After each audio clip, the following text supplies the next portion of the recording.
History of Belize. Published December the 9th, 2017. Special characters are denoted as follows. And. Left and right parentheses. An M dash.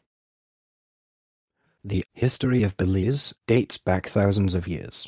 The Maya civilization spread into the area of Belize between 1500 BC to 1200 BC and flourished until about 1000 AD. Several, including Caracol, Caracol, Lamanai, Lubaantun, Altun Ha, and Xunantunich reflect the advanced civilization and much denser population of that period. The first recorded European settlement was established by shipwrecked English seamen in 1638. Over the next 150 years, more English settlements were established. This period also was marked by piracy, indiscriminate logging, sporadic attacks by natives, and neighboring Spanish settlements.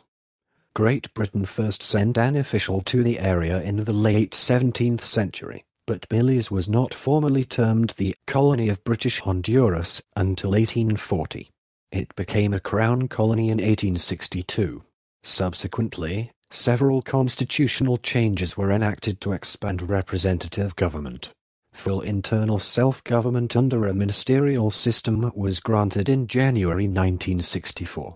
The official name of the territory was changed from British Honduras to Belize in June 1973, and full independence was granted on the 21st of September 1981. Part 1. Ancient Maya Civilization. The Maya civilization emerged at least 3 millennia ago in the lowland area of the Yucatan Peninsula and the highlands to the south, in what is now southeastern Mexico, Guatemala, western Honduras, and Belize. Many aspects of this culture persist in the area despite nearly 500 years of European domination. Prior to about 2500 BC, some hunting and foraging bands settled in small farming villages. They later domesticated crops such as corn, beans, squash, and chili peppers. A profusion of languages and subcultures developed within the Maya core culture. Between about 2500 BC and 250 AD, the basic institutions of Maya civilization emerged. The peak of this civilization occurred during the Classic period, which began around 250 AD. The recorded history of the center and south is dominated by Caracol, where the inscriptions on their monuments was, as elsewhere, in the lowland Maya aristocratic tongue Classic Altun. North of the Maya Mountains, the inscriptional language at Lamanai was Yucatecan as of 625 CE. The last date recorded in Altun within Belizean borders is 859 AD. In Caracol, Stele 10. Yucatec civilization, in Lamanai, lasted longer. Farmers engaged in various types of agriculture, including labor-intensive irrigated and ridged field systems and shifting slash-and-burn agriculture. Their products fed the civilization's craft specialists, merchants, warriors, and priest astronomers who coordinated agricultural and other seasonal activities with rituals in ceremonial centers. These priests, who observed the movements of the sun, moon, planets, and stars, developed a complex mathematical and calendrical system to coordinate various cycles of time and to record specific events on carved stelae. The Maya were skilled at making pottery, carving jade, knapping flint, and making elaborate costumes of feathers. The architecture of Maya civilization included temples and palatial residences organized in groups around plazas. These structures were built of cut stone, covered with stucco, and elaborately decorated and painted.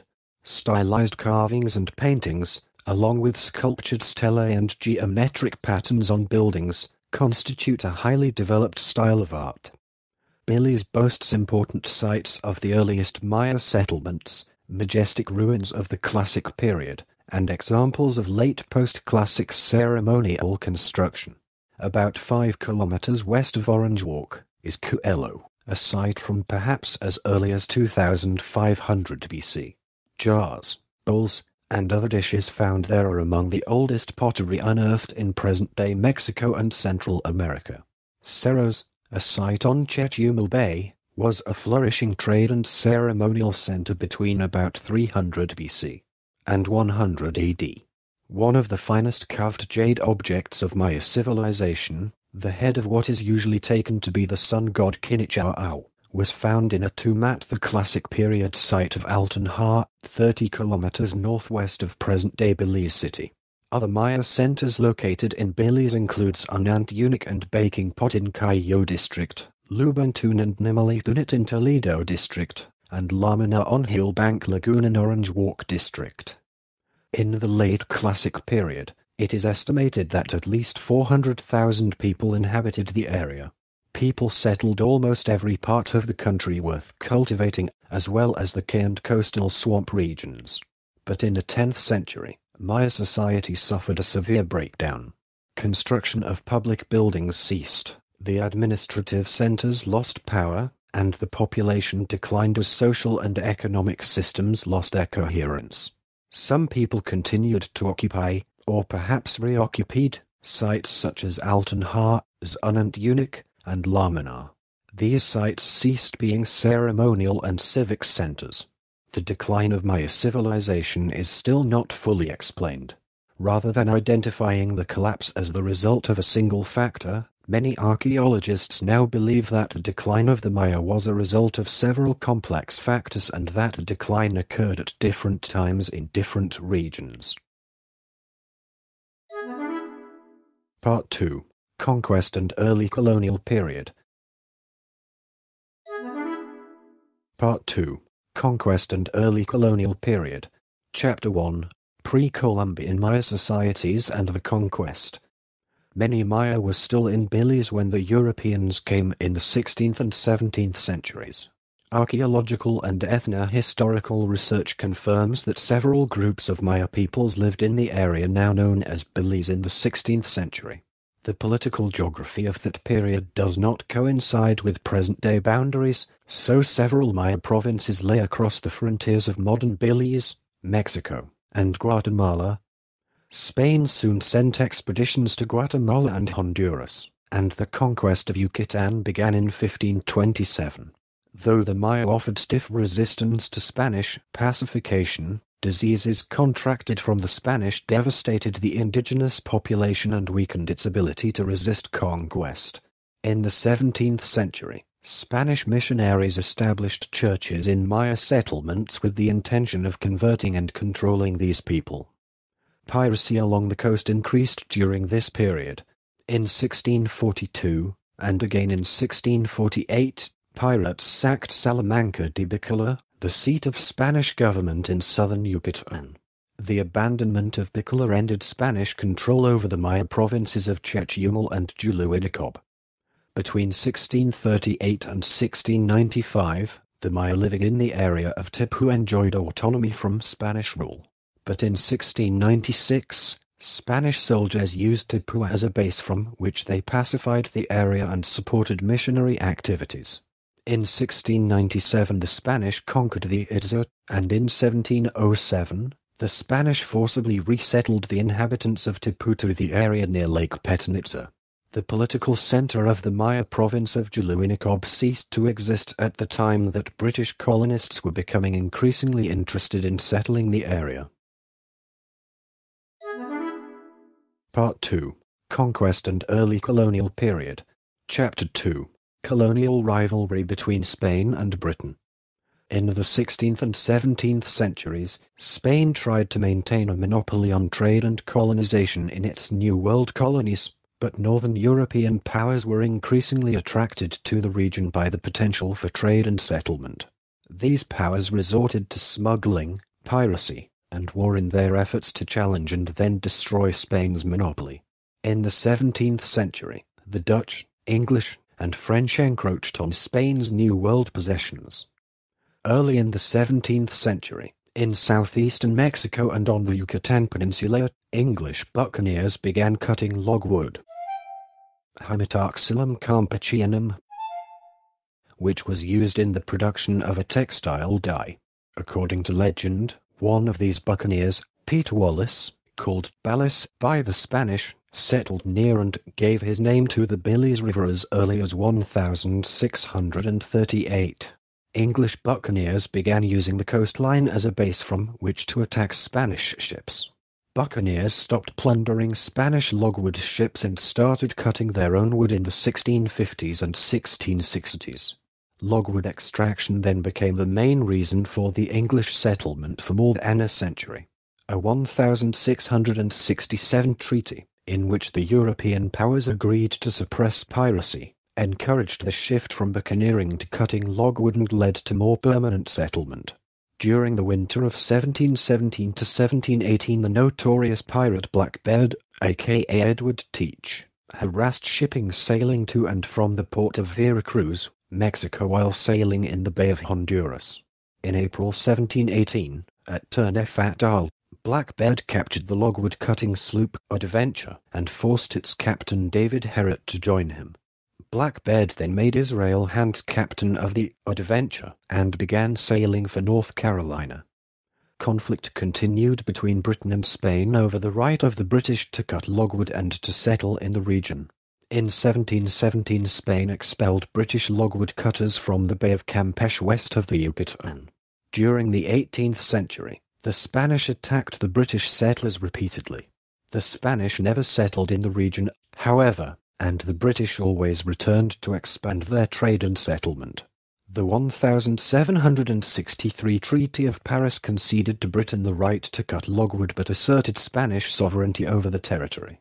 When war broke out again in 1779, the British settlement was abandoned until the Treaty of Versailles in 1783 allowed the British to again cut logwood in the area.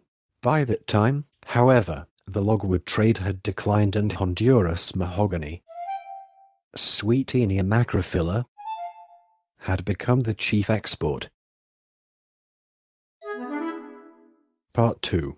Conquest and Early Colonial Period. Chapter 3. Beginnings of Self-Government and Belize.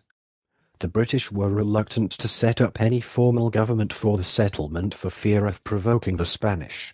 On their own initiative, settlers had begun electing magistrates to establish common law as early as 1738. In 1765 these regulations were codified and expanded into Burnaby's Code. When the settlers began returning to the area in 1784, Colonel Edward Marcus Dist was named superintendent to oversee the settlement of Belize in the Bay of Honduras. The 1786 Convention of London allowed the British settlers to cut and export timber but not to build fortifications, establish any form of government, or develop plantation agriculture. Spain retained sovereignty over the area. The last Spanish attack on the British settlement, the Battle of St. George's Caye, occurred 2 years after the outbreak of war in 1796. The British drove off the Spanish, thwarting Spain's last attempt to control the territory or dislodge the settlers. Despite treaties banning local government and plantation agriculture, both activities flourished. In the late 18th century, an oligarchy of relatively wealthy settlers controlled the political economy of the British settlement. These settlers claimed about 4/5 of the available land, owned about half of all slaves, controlled imports, exports, and the wholesale and retail trades, and determined taxation. A group of magistrates, whom they elected from among themselves, had executive as well as judicial functions.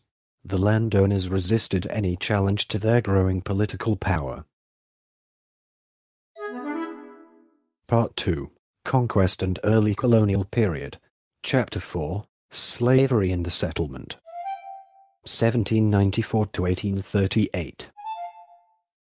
The earliest reference to African slaves in the British settlement appeared in a 1724 Spanish missionary's account, which stated that the British recently had been importing them from Jamaica, Bermuda, and other Central American British colonies. A century later, the total slave population numbered about 2,300. Most slaves were born in Africa, and many slaves at first maintained African ethnic identifications and cultural practices. Gradually, however, Slaves assimilated and a new, synthetic Creole culture was formed. Slavery in the settlement was associated with the extraction of timber, because treaties forbade the production of plantation crops. Settlers needed only 1 or 2 slaves to cut logwood, but as the trade shifted to mahogany in the last quarter of the 18th century, the settlers needed more money, land, and slaves for larger-scale operations. Other slaves worked as domestic helpers, sailors, blacksmiths, nurses, and bakers. The slaves' experience, though different from that on plantations in other colonies in the region, was nevertheless oppressive. They were frequently the objects of extreme inhumanity, as a report published in 1820 stated. In the 18th century, many slaves escaped to Yucatan, and in the early 19th century a steady flow of runaways went to Guatemala and down the coast to Honduras. One way the settler minority maintained its control was by dividing the slaves from the growing population of free Creole people who were given limited privileges.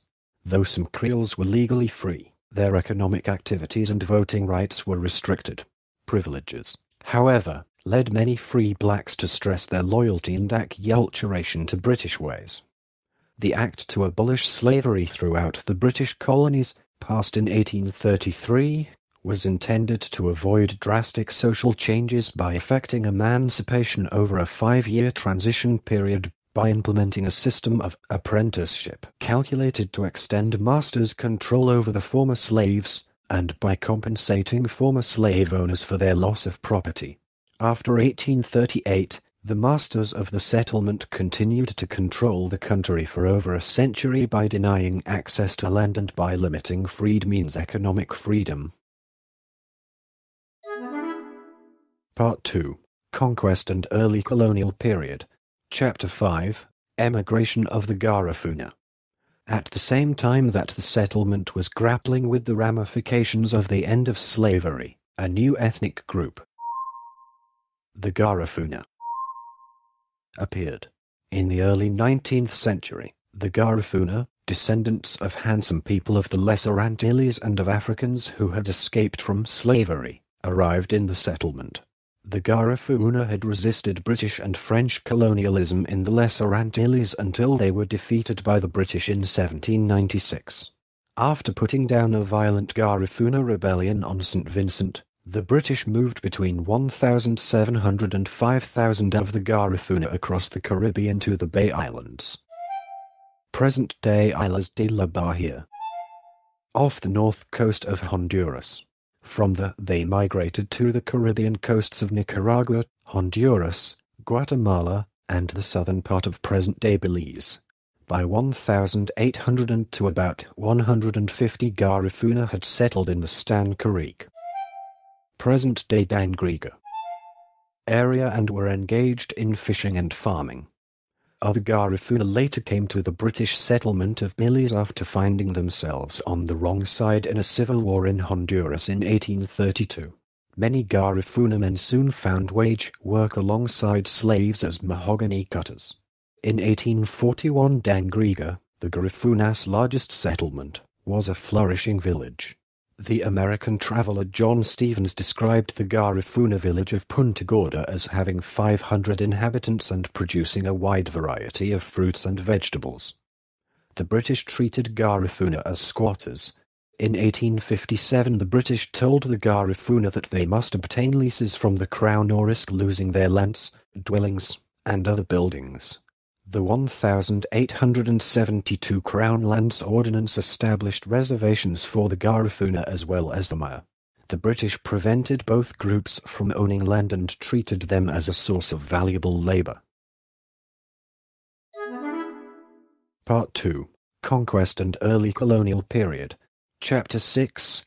Constitutional Developments. 1850 to 62. In the 1850s, the power struggle between the superintendent and the planters coincided with events in international diplomacy to produce major constitutional changes. In the Clayton-Bulwer Treaty of 1850, Britain and the United States agreed to promote the construction of a canal across Central America and to refrain from colonizing any part of Central America. The British government interpreted the colonization clause as applying only to any future occupation. But the United States government claimed that Britain was obliged to evacuate the area, particularly after 1853, when President Franklin Pierce's expansionist administration stressed the Monroe Doctrine. Britain yielded on the Bay Islands and the Mosquito Coast in eastern Nicaragua. But in 1854, Britain produced a formal constitution establishing a legislative for its possession of the settlement in present-day Belize. The Legislative Assembly of 1854 was to have 18 elected members, each of whom was to have at least £400 worth of property. The Assembly was also to have 3 official members appointed by the superintendent. The fact that voters had to have property yielding an income of £7 a year or a salary of £100 a year reinforced the restrictive nature of this legislature. The superintendent could defer or dissolve the Assembly at any time, originate legislation, and give or withhold consent to bills. This situation suggested that the legislature was more a chamber of debate than a place where decisions were made.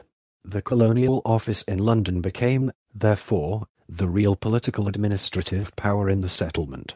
This shift in power was reinforced when in 1862, the settlement of Belize in the Bay of Honduras was declared a British colony called British Honduras, and the Crown's representative was elevated to a lieutenant governor, subordinate to the governor of Jamaica. Under the Clayton-Bulwer Treaty of 1850 between the United States and Britain, neither country was to undertake any control, colonization or occupation of any part of Central America, but it was unclear if it applied to Belize. In 1853, a new American government attempted to have Britain leave Belize. In 1856, the Dallas-Clarendon Treaty between the two governments recognized Belize territory as British. The Saskatoon River was recognized as the southern border with Guatemala. The Anglo-Guatemalan Treaty of 1859 was signed, setting the present-day western boundary and temporarily settling the question of Guatemala's claim on the territory. Only the northern border with Mexico was undefined. Part 3. British Honduras 1862 to 1981. Part 3. British Honduras Chapter 1. Maya Immigration and Conflict. As the British consolidated their settlement and pushed deeper into the interior in search of mahogany in the late 18th century, they encountered resistance from the Maya. In the second half of the 19th century, however, a combination of events outside and inside the colony redefined the position of the Maya. During the caste war in Yucatan, a devastating struggle that halved the population of the area between 1847 and 1855, thousands of refugees fled to the British settlement. Though the Maya were not allowed to own land, most of the refugees were small farmers who were growing considerable quantities of crops by the mid-19th century. One group of Maya led by Marcos Canela attacked a mahogany camp on the Bravo River in 1866. A detachment of British troops sent to San Pedro was defeated by the Maya later that year. Early in 1867, British troops marched into areas in which the Maya had settled and destroyed villages in an attempt to drive them out. The Maya returned, and in April 1870 Canel and his men occupied Caracol. An unsuccessful 1872 attack by the Maya on Orange Walk was the last serious attack on the British colony. In the 1880s and 1890s, Mopan and Kekchi Maya fled from forced labor in Guatemala and settled in several villages in southern British Honduras. Under the policy of indirect rule, a system of elected alcaldes, mayors, linked these Maya to the colonial administration. However, the remoteness of their settlements resulted in the Mopan and Kekchi Maya becoming less assimilated into the colony and the Maya of the north, where a mestizo culture emerged. By the end of the 19th century, the ethnic pattern that remained largely intact throughout the 20th century was in place. Protestants largely of African descent, who spoke either English or Creole and lived in Belize town, the Roman Catholic Maya and mestizos who spoke Spanish and lived chiefly in the north and west, and the Roman Catholic Garifuna who spoke English, Spanish, or Garifuna and settled on the southern coast. Part 3, British Honduras Chapter 2, Formal Establishment of the Colony. 1862–71. Largely as a result of the costly military expeditions against the Maya, the expenses of administering the new colony of British Honduras increased, at a time when the economy was severely depressed. Great landowners and merchants dominated the Legislative Assembly, which controlled the colony's revenues and expenditures. Some of the landowners were also involved in commerce, but their interest differed from the other merchants of Belize town. The former group resisted the taxation of land and favored an increase in import duties. The latter preferred the opposite. Moreover, the merchants in the town felt relatively secure from Maya attacks and were unwilling to contribute toward the protection of mahogany camps, whereas the landowners felt that they should not be required to pay taxes on lands given inadequate protection. These conflicting interests produced a stalemate in the Legislative Assembly, which failed to authorize the raising of sufficient revenue. Unable to agree among themselves, the members of the Legislative Assembly surrendered their political privileges and asked for establishment of direct British rule in return for the greater security of Crown Colony status. The new constitution was inaugurated in April 1871 and the new legislature became the Legislative Council. Under the new constitution of 1871, the Lieutenant Governor and the Legislative Council, consisting of 5 ex officio or official and 4 appointed or unofficial members, governed British Honduras. This constitutional change confirmed and completed a change in the locus and form of power in the colony's political economy that had been evolving during the preceding half-century.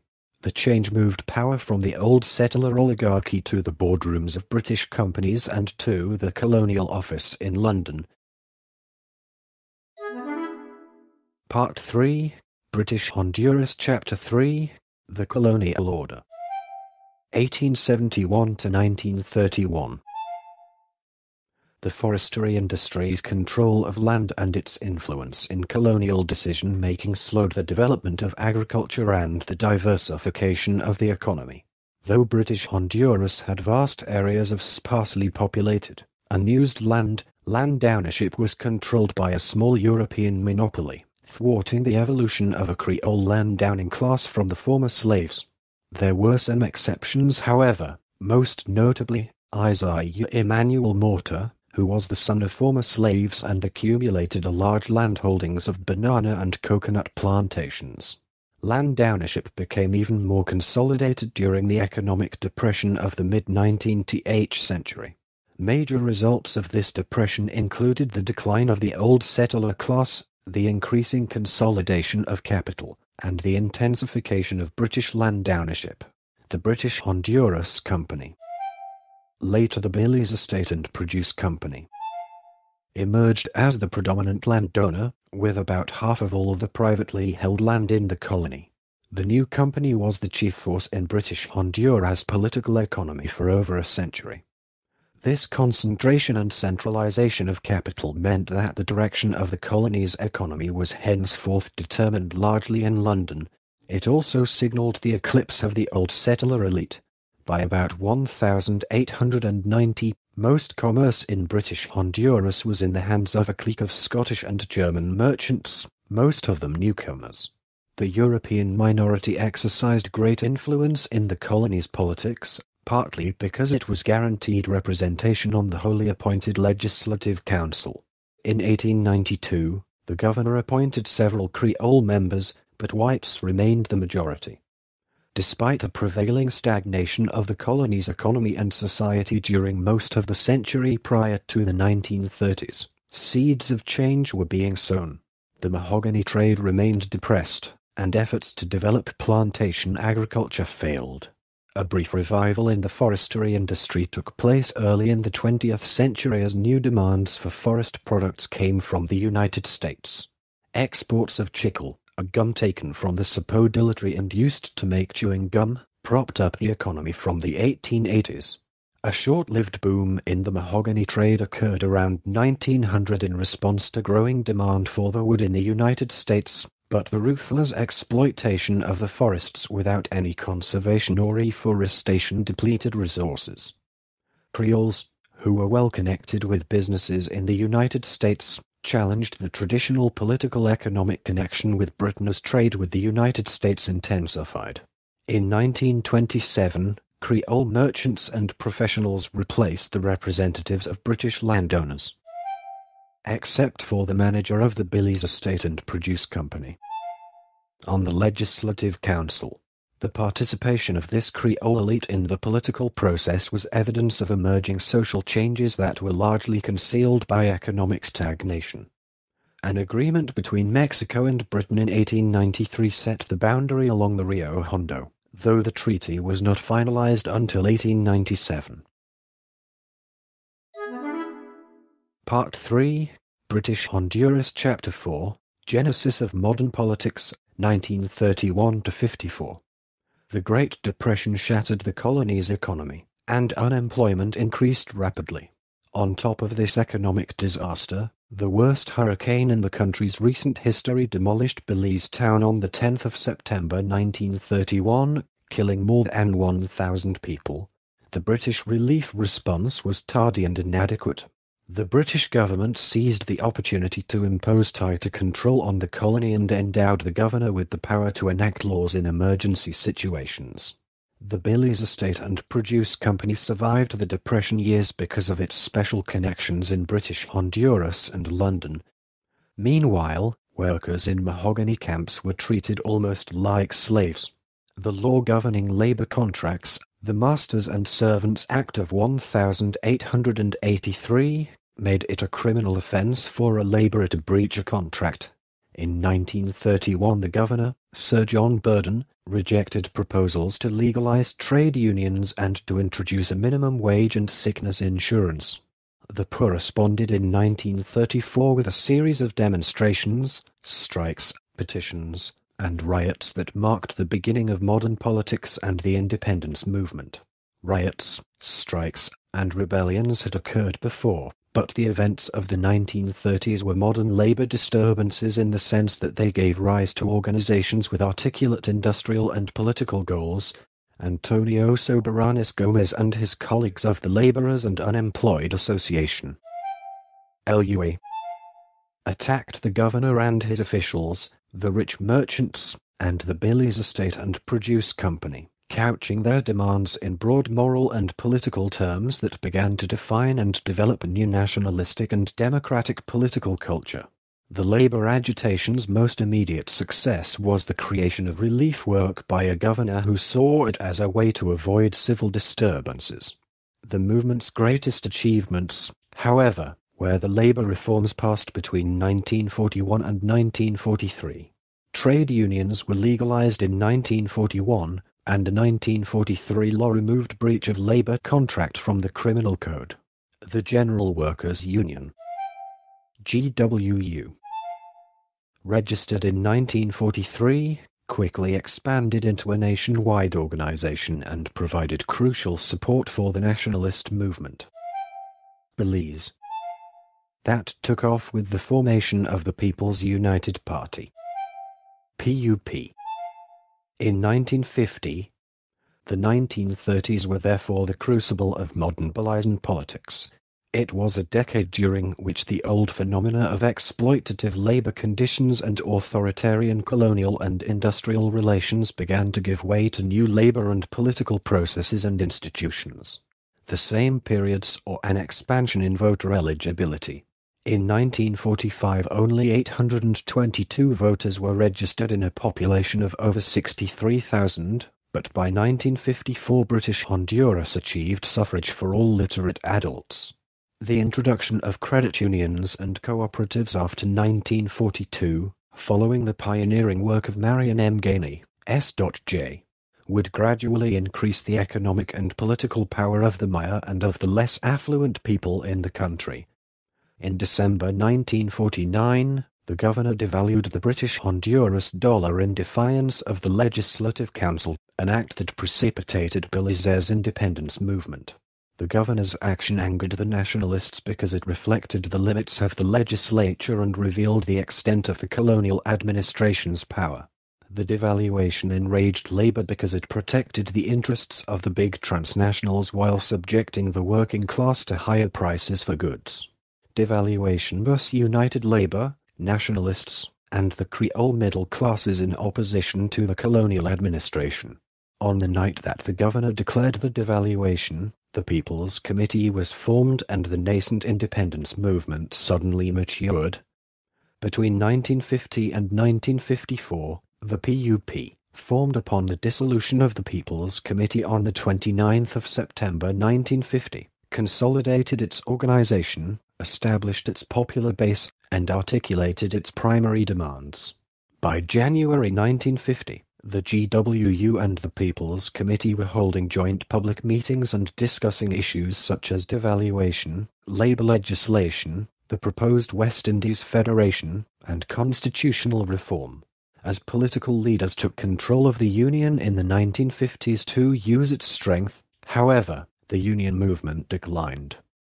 The PUP concentrated on agitating for constitutional reforms, including universal adult suffrage without a literacy test, an all-elected legislative council, an executive council chosen by the leader of the majority party in the legislature, the introduction of a ministerial system, and the abolition of the governor's reserve powers. In short, PUP pushed for representative and responsible government. The colonial administration, alarmed by the growing support for the PUP, retaliated by attacking. Clarification needed. Two of the party's chief public platforms, the Belize City Council and the PUP. In 1952 who comfortably topped the polls in Belize City Council elections. Within just 2 years, despite persecution and division, the PUP had become a powerful political force, and George Price had clearly become the party's leader. The colonial administration and the National Party, which consisted of loyalist members of the Legislative Council, portrayed the PUP as pro-Guatemalan and even communist. The leaders of the PUP, however, perceived British Honduras as belonging to neither Britain nor Guatemala. The governor and the National Party failed in their attempts to discredit the PUP on the issue of its contacts with Guatemala, which was then ruled by the democratic, reformist government of President Jacobo Arbenz. When voters went to the polls on the 28th of April 1954, in the first election under universal literate adult suffrage, the main issue was clearly colonialism. A vote for the PUP was a vote in favor of self-government. Almost 70% of the electorate voted. The PUP gained 66.3% of the vote and won 8 of the 9 elected seats in the new Legislative Assembly. Further constitutional reform was unequivocally on the agenda. Part 3, British Honduras Chapter 5, Decolonization and the Border Dispute with Guatemala. British Honduras faced 2 obstacles to independence: British reluctance until the early 1960s to allow citizens to govern themselves, and Guatemala's long-standing claim to the entire territory. Guatemala had repeatedly threatened to use force to take over British Honduras. By 1961, Britain was willing to let the colony become independent. Negotiations between Britain and Guatemala began again in 1961, but the elected representatives of British Honduras had no voice in these talks. George Price refused an invitation to make British Honduras an associated state of Guatemala, reiterating his goal of leading the colony to independence. In 1963, Guatemala broke off talks and ended diplomatic relations with Britain. Talks between Guatemala and British Honduras started and stopped abruptly during the late 1960s and early 1970s. From 1964, Britain controlled only British Honduran defense, foreign affairs, internal security, and the terms and conditions of the public service, and in 1973 the colony's name was changed to Belize in anticipation of independence. By 1975, the Belizean and British governments, frustrated at dealing with the military-dominated regimes in Guatemala, agreed on a new strategy that would take the case for self-determination to various international forums. The Belize government felt that by gaining international support, it could strengthen its position, weaken Guatemala's claims, and make it harder for Britain to make any concessions.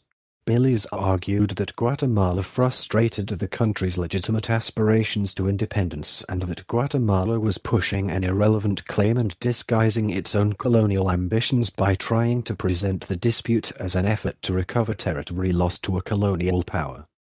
Between 1975 and 1981, Belizean leaders stated their case for self-determination at a meeting of the heads of Commonwealth of Nations governments, the Conference of Ministers of the Non-Aligned Movement, and at meetings of the United Nations. UN. Latin American governments initially supported Guatemala. Between 1975 and 1979, however, Belize won the support of Cuba, Mexico, Panama, and Nicaragua. Finally, in November 1980, with Guatemala completely isolated, the UN passed a resolution that demanded the independence of Belize. A last attempt was made to reach an agreement with Guatemala prior to the independence of Belize. The Belizean representatives to the talks made no concessions, and a proposal, called the Heads of Agreement, was initialed on the 11th of March 1981. However, when ultra-right political forces in Guatemala labeled the proponents as sellouts, the Guatemalan government refused to ratify the agreement and withdrew from the negotiations. Meanwhile, the opposition in Belize engaged in violent demonstrations against the Heads of Agreement. A state of emergency was declared. However, the opposition could offer no real alternatives. With the prospect of independence celebrations in the offing, the opposition's morale fell. Independence came to Belize on the 21st of September 1981 after the Belize Act 1981, without reaching an agreement with Guatemala. Part 4. Independence.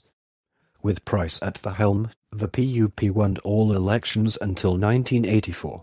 In that election, first national election after independence, the PUP was defeated by the United Democratic Party. UDP.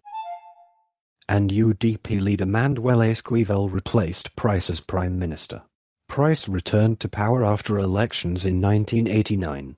Guatemala's president formally recognized Belize's independence in 1992. The following year the United Kingdom announced that it would end its military involvement in Belize. All British soldiers were withdrawn in 1994, apart from a small contingent of troops who remained to train Belizean troops. The UDP regained power in the 1993 national election, and Esquivel became Prime Minister for a second time.